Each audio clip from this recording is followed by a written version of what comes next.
Hello and welcome to Caesar's Snack Sandwich. Today we're going to take a look at onering. Now this is a project that I'm actually consulting on. I've spent a bit of time talking to this team. As you can see down here, CEAZOR's here. So I do like this project. They've been working pretty hard for quite a long time, and I guess all the projects are, and I just don't see that, right? But yeah, I like this team and I like this project. I really like the theme. I'm a big fan of Lord of the Rings and all things high fantasy. But anyways, what does this project do? I'm going to explain it to you, and then I'm going to talk a little bit about their LBP, the Liquidity Bootstrapping pool up here that I have this article linked to. So it's pretty simple. It's a vault optimizer for stablecoins. I'm going to go over to a flowchart and I show you all the key little features about it and what kind of sets it aside and what makes it different and innovative as to what's already out there in the market. So let's swing over to the flowchart now. Okay, so here we are on the flowchart. So we have three actors usually. There's, as I see it, there could be 4, there could be 5, there could be more actors if you come up with some other ways to utilize the system. And the system is kind of still conceptual, like it's not fully ready. So maybe some of the things that I talk about here might change in the time to come. But based on my understanding of what's going on right now, this is basically what the system will do. So we have these three actors and they all have stablecoins, and maybe they have different stablecoins at different times, and maybe they're actually on different chains as well. Okay, so what is the idea? What is the deal here? The deal is that they can take these stablecoins at any time, right? Any kind of like major stablecoins, like here we have USDC, we have DAI, and we have USDT, right? And they can supply them to a vault and get returned a $1. It's called a 1 USD token. That's what they're going to call it. So they get back they put in 1 DAI, they get back 1 USD. They put in 1 USDT, they get back 1 USD, and so forth. And now they have these 1 USD tokens inside their wallet, and I'm going to explain to you the options that they have with these tokens. Okay. Well, let's first talk about what happens with the money that goes into the vault. So all of their tokens. So he's put some USDC, he's put some DAI, he put some USDT. And what does the vault do is it basically sends it to strategies. And these strategies will swap them for whatever token is needed, right? And then maybe even bridge them over to some farms and then start farming some tokens, whatever the farming token might be. So try to get some yield or some different strategies, right? So that's what happens with the stable coins that they've put into the vault. They're sent out to farms, right? Now, we have, what do the farms do? Here comes Gandalf, the smart guy, and he's going to harvest the rewards from these farms, right? And so he's going to take, whatever this reward token is, he's going to sell it and use that selling to buy more 1 USD tokens, okay? And then, of course, he's not going to work for free, and that's basically the protocol. The protocol will take a performance fee on basically this.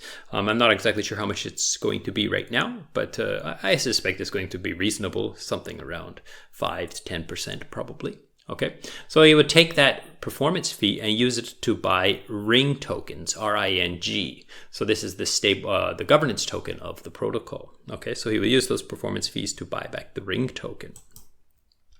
And then, so we have Legolas here. Legolas has his 1 USD token, and he stakes it into this vault here, right?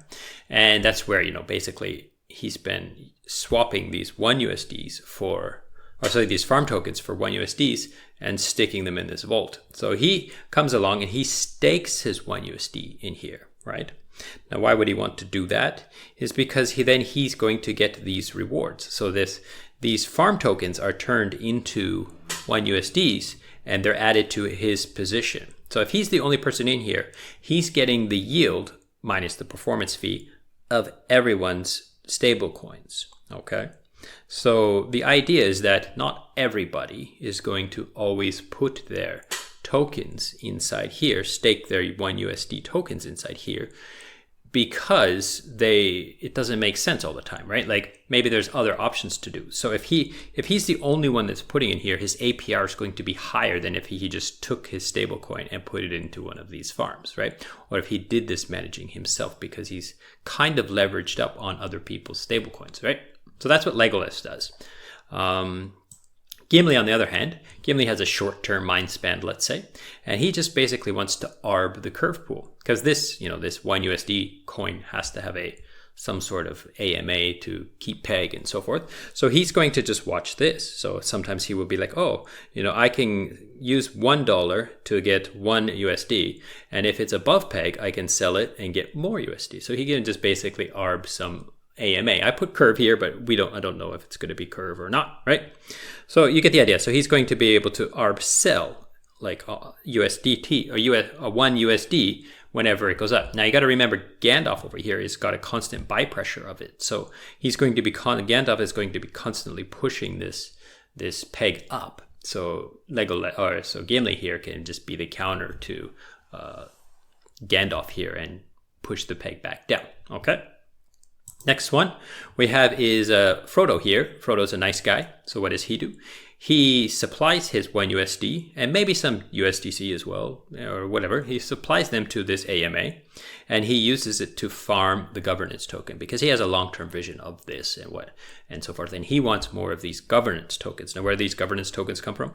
They will come probably at first from just emissions, but eventually the performance fee will hopefully buy enough ring tokens to supply this AMA with enough incentive to keep it deep enough for this to be stable enough and not too volatile, and be able to keep the peg within range enough that Gimli will be happy and Gandalf will be happy and everybody will be happy. Okay, so one more thing, the ring token. What does the ring token do? Now this is not set in stone. It's not forged in the fires of Mount Doom, but it is pretty. They have the ideas out there, and if you read the docs, you can see that they're there. And so obviously it's a governance token. So first and foremost, it's going to be able to vote, right? Now vote on perhaps farms, right? Maybe vote on performance fees, right? Maybe vote on a fee for like redeeming or minting and so forth, right? Now, the other idea is that if you stake this ring token in somewhere, maybe it will be long-term VE staking, or maybe it will be short-term instant liquidity, like you can withdraw at any time staking, and it will reduce your fees. So it will, slow down Gandalf against you, right? Another option is that it can boost the rewards in here. So again, basically kind of like an alternative to reducing the fees. Instead of taking the fees, they would just put the fees in here for him, right?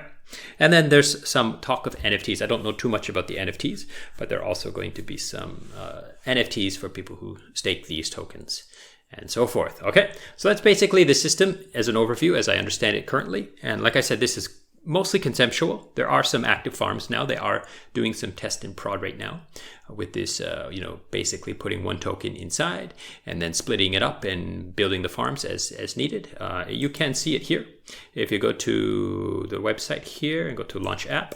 Okay, so here is a vault currently that you're allowed to use any of the following tokens to deposit into.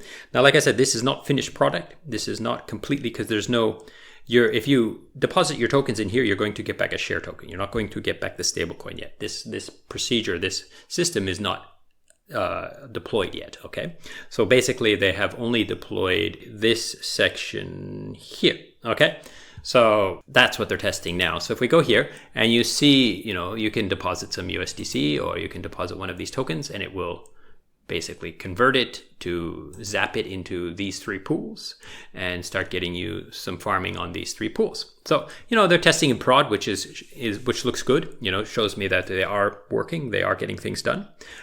This is also going to be very multi-chain. Like, they are also working in deep with some Solana devs as well. The Solana team is working hard as well. I don't know too much about Solana because I'm not a Solana user, so I haven't been paying too much attention to that. Now, the last thing I want to talk about is this Liquidity bootstrapping pool on Beethoven X. So it's pretty simple. It's a bootstrapping pool. If basically they're going to be selling some ring tokens. Not financial advice. Do what you do.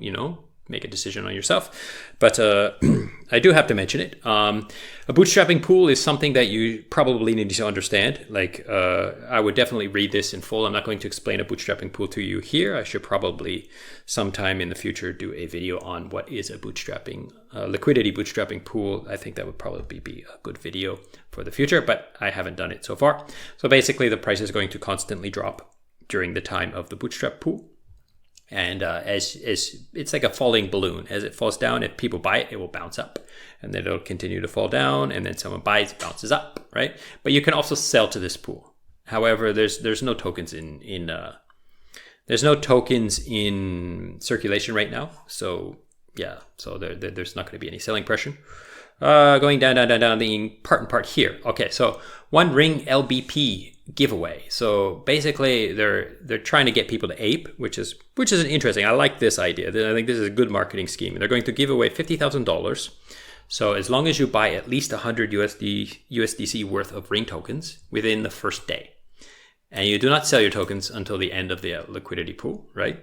Then you're going to be in a draw. And it says here $5,000 of the $50,000. So that means what? 10 people are going to win $5,000. Okay, so that's worth this is a very good marketing scheme in my opinion. I like this idea, and proud of them for doing this and coming up with this idea.